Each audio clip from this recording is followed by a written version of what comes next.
প্রিয় দর্শক, রান্না করার জন্য মশলা বাটার পদ্ধতি এক এক যুগে এক এক ধরনের ছিল।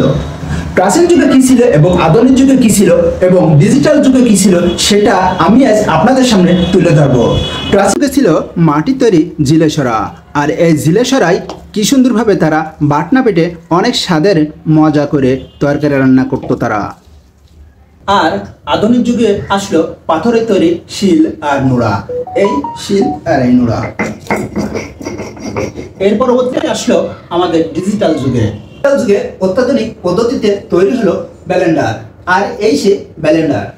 এখন আমি এই ব্লেন্ডারে বাটনা বেটে আপনাদেরকে দেখাচ্ছি।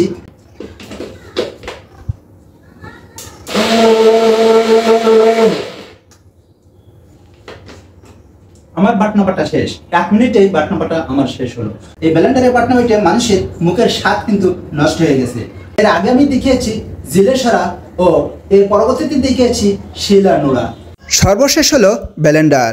এই 3 ধরনের মশলা বাটার ভিতরে কোনটা আপনাদের বেশি পছন্দ এবং ভালো লাগে সেটা আমার কমেন্টে জানা যাবেন। সকলকে ধন্যবাদ জানিয়ে এখানে শেষ করছি।